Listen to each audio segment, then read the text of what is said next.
A very, very happy Diwali to everyone. We have some great information.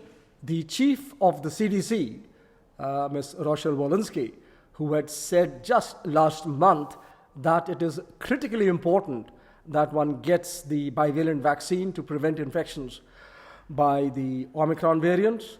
Well, she said this last month, and this month, just about 3 or 4 days back, she came down with Omicron. She came down with COVID-19. This is the CDC chief.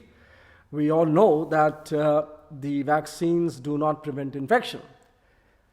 The other big story is that this month, I think in the beginning of October, in the European Parliament, a very senior executive with Pfizer, a lady called Janine Small, conceded that there was absolutely no data on preventing transmission by the Pfizer vaccine before it was launched into the market. I will repeat this. On questioning by a member of parliament in the European Parliament, in the beginning of October this year, a lady called Ms. Small made a huge statement, a bombshell of a statement, that Pfizer had no inkling as to whether the Pfizer vaccine prevented transmission before it launched this vaccine, the Pfizer vaccine, the messenger RNA vaccine, into the market. Now, I have been saying this for almost a year, if not more, that these vaccines, neither do they prevent infection, nor do they prevent transmission, and in fact, actually don't even prevent severe COVID-19. Because when it suited them, NIH has officially said that people who are vaccinated are liable to get more severe COVID-19 infections, and this is in their guidelines on page number 191 on their guidelines on the treatment of COVID-19. Now, apart from these two big bits of news, I have to very sadly tell you that I was knocked off Twitter. I was removed from Twitter at the beginning of this year for championing the cause that vaccines should not be injected to everyone. My case was simple. Young people are not to be scared of the COVID-19 virus because it largely leaves them unscathed. And there is data to prove this. In Germany, over a period of 1 year, not a single healthy child died because of COVID-19. Similarly, in the UK, over a span of 2 years, only 6 or 7 healthy children died of COVID-19. So therefore, the chances of dying from COVID-19 are extremely, extremely low. So therefore, injecting them with a virus where we do not know whether the risks are more than the benefits would be a very foolish idea.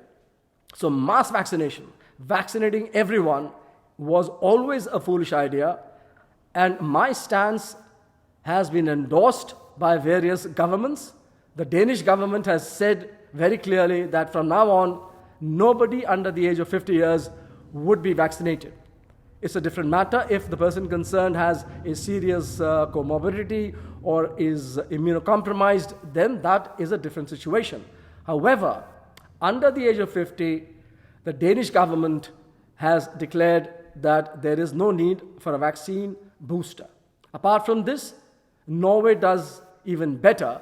Norway has stated publicly that till the age of 65, there is no need for a COVID-19 vaccine.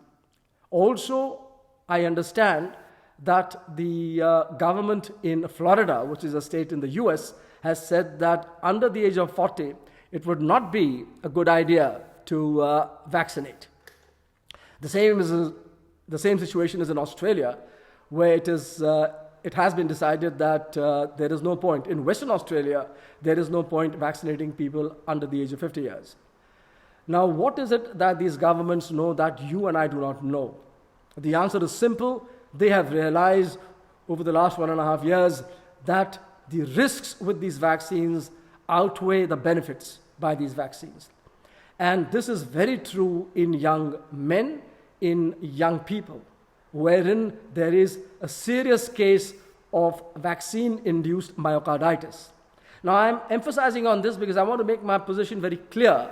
That is, I have always been against blanket vaccination of people. I was always against vaccinating every citizen on this planet. I have said this on YouTube videos, which I made 1.5 years back, and I had been saying this on Twitter, but at great peril, because both platforms decided to attack me. Now, there is an excellent international newspaper which is published by American Chinese. The headquarters is in New York City, and this is called the Epoch Times. I would highly recommend the Epoch Times for information on COVID-19. I have found that their articles are very informative and of great depth. However, I would not recommend the Epoch Times to be read for American politics or any politics whatsoever. I myself personally am not at all interested in American politics, nor, in fact, in politics in my own country, that is India. I have no interest in Indian politics. However, once again, the Epoch Times is freely available on the internet. I think it is published in 35 countries in multiple languages. It is published by an American Chinese group, which is very, very anti-communist. It is very anti-Chinese Communist Party, and that is why the Epoch Times is banned in China. It is a far-right newspaper. As for me, I am absolutely not far-right, nor am I far-left. My politics are very central, and I hope that they are very logical. But anyway, coming back to the Epoch Times, despite the fact that this is a far-right publication, their articles on COVID-19 are very nice, particularly by this lady called Jennifer Margulis. Jennifer Margulis has written some brilliant articles. She is an award-winning journalist, and her articles on COVID-19 are pretty good. They are very well researched and very well presented. However, she wrote an article a few days back, and this had a very interesting title. This was Death During Sleep by Vaccines. And she has extensively quoted a very senior cardiologist in America, Dr. Peter McCullough. Now, Dr. Peter McCullough is a known cardiologist and is a known anti-vaccine, not an anti-vaccine person, but a person who is very, very skeptical about vaccines and has made a case for repurposed drugs. In that, the two of us have a commonality. I agree with him wholeheartedly. But what he has said in this article about death during sleep because of the vaccines, I think is rather far-fetched and not well thought through. Certainly not very well thought through, because what Peter McCullough is saying, that if a person dies during sleep, then that person has died because of vaccine-induced myocarditis. And he gives the reference of a study, or rather this article by Jennifer Margulis in the Epoch Times refers to a paper which has done an autopsy on two young chaps who died soon after the second shot, the second messenger RNA vaccine shot. And when the autopsy was done, the heart was found not to have the usual myocarditis, but the picture of a catecholamine-induced injury. Now, that has a specific picture, which I will not go into right now. But now, coupling that, what Peter McCullough is doing is that he is saying that these people who are dying, and I think 2 or 3 people are mentioned in this article. There is a South African actress, about 50 years, then a young man of 23 years, and a girl of about 17 or 18 years. And all 3 died apparently while they were asleep, and all 3 possibly, or probably, or definitely had been vaccinated in the past. So what Peter McCullough is saying is that the vaccine had caused myocarditis in these people. And somehow, paradoxically, that's the word which Peter McCullough is using, paradoxically, while asleep, there is a catecholamine surge, there is a sympathetic surge, there is a huge outpouring of catecholamines like norepinephrine, epinephrine, and dopamine, which increase very rapidly the heart rate and the blood pressure, and which can spark an arrhythmia, which could be fatal. Now, as I said, I am very skeptical about this explanation. I've already mentioned that I am very skeptical about vaccines. I have never been a champion of blanket vaccination, of vaccinating everybody on the planet.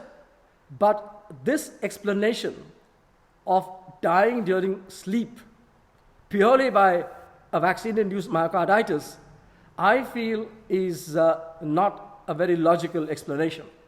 The reason is simple, because we cardiologists do know of an entity which is called the long QT syndrome, or LQT. Now, LQT is not a rare situation. About 1 in 2,000 people have this disease. This is a channelopathy. There is a mutation of certain genes which are responsible for certain channels in the heart. Now, I will try to explain this very difficult topic. The heart, as you all know, is a pump which supplies blood to the entire body. There is a situation wherein the heart contracts. When it contracts, then it pushes the blood into the body. After contraction, the heart dilates. When it is dilating, it is absorbing blood. Now, this is absorbing the deoxygenated blood back from the body. And this is called the recovery phase, or the recharging phase, or the repolarization phase. Now, in the long QT syndrome, in LQT, what happens is that this recovery phase, or the recharging phase, or the repolarizing phase, is prolonged. It goes beyond the normal time. And this usually, the benchmark is about half a second, that is 500 milliseconds. So these people who are unfortunate enough to get this gene mutation, and they have a prolonged duration of the QT interval. The QT interval is, of course, seen on the surface ECG. That is the time taken from the Q point to the end of the T wave. I won't go into that, but as I've just said, this should not exceed 500 milliseconds. If this exceeds 500 milliseconds or half a second, then that person is very vulnerable to developing arrhythmias, that is ventricular tachycardia. That is, the heart starts to beat at a very fast rate of about 250 per minute. And the other important thing is that this ventricular tachycardia is polymorphic. Now, a monomorphic ventricular tachycardia would be like this. It would be like this. It would be of the same shape and would be, horizontal. But a polymorphic ventricular tachycardia would be having different forms during the ventricular tachycardia. Now, the long QT syndrome, these people are vulnerable in the sense that they can trigger off what is called a torsade de Ponce. Torsade de Ponce is the English pronunciation. The French pronunciation is torsade de Ponte. Here, the tachycardia is twisting around a point, around a horizontal point, right? So this is really bizarre. Now, this is the classic situation when a person has a long QT syndrome, which the person has acquired at birth. I am not talking about acquired long QT syndromes. That is, in fact, the commoner clinical presentation, but that would confuse and bore you. I will stick to the genetic long QT syndromes. Now, predominantly, there are 3 kinds of long QT syndromes, and that is, number 1 is LQT1, then there is LQT2, and the third one is LQT3. Now, LQT1, here the mutation is in a potassium channel called Q1. LQT2, in this, the mutations are in a gene which is encoding for the potassium channel, and that is a potassium channel H2. To make things simple, in LQT1 and LQT2, the genes affected are the ones encoding for the potassium channels, and there is a loss of function. LQT1, here the classic situation is a person who inherits this gene mutation would develop this Torsades-de-Pont polymorphic ventricular tachycardia when that person is swimming or doing a physical activity, or in fact when that person is diving into a swimming pool. The LQT2 is very different.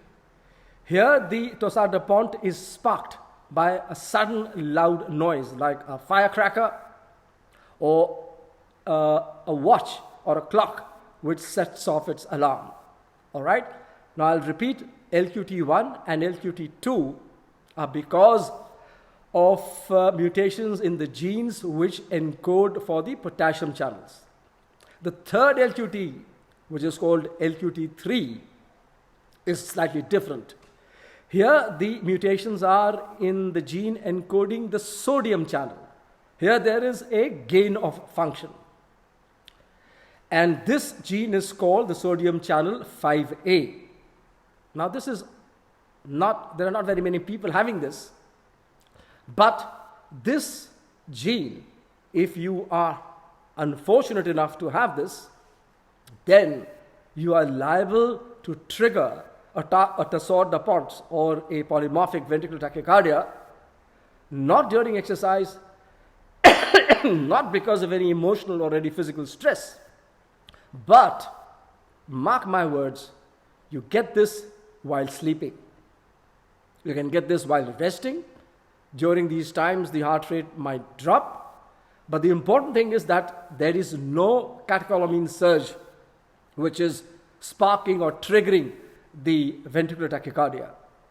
Now, of course, these people with the LQT syndromes, they will present at some time or the other with palpitations, with loss of consciousness, with a seizure, and sadly even sudden death. Now when we come back to the long QT3 syndrome, as I mentioned, this can be present in men and women. The presentation is can be for the first time, and unfortunately it can result in death. And the worst thing, the worst nightmare is that this occurs during sleep.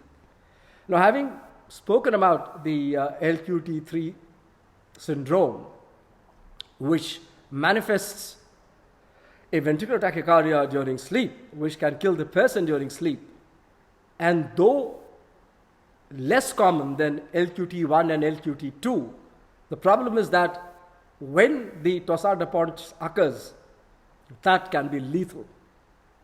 So, to summarize, I have never been a champion for mass vaccinations. In fact, I have always championed repurposed drugs.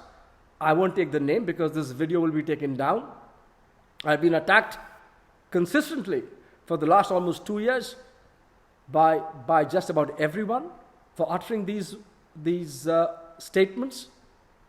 However, if any cardiologist says that a person who has died suddenly and died especially during sleep, this is because of vaccine-induced myocarditis and which has triggered off an arrhythmia, I don't buy that. I want that cardiologist to first rule out whether the person who has died had this gene, had the mutations in the sodium gene, that is the sodium channel 5A gene, which is called LQT3. How do you confirm this? Well, sadly, it can be done only after somebody has died by genotyping or a gene analysis, which I agree is expensive and laborious. It takes some time.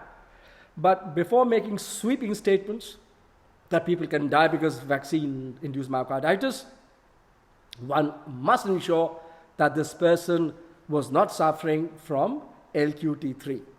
And before I finish, it is well known now, and there is data, that when a person has vaccine-induced myocarditis, we have found that the damage to the heart, though very little, that damaged bit, that fibrosis can last for almost 6 to 8 months.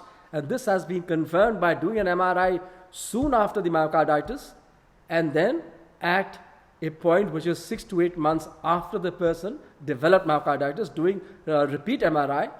This data is telling us that the late gadolinium enhancement, LGE, can persist up to 8 months, which means that a person may be suffering from subclinical myocarditis and could be vulnerable to some serious problems. But if someone tells me that so-and-so, man or woman, has died during sleep, I would insist that we must keep this entity of long QT3 syndrome in mind.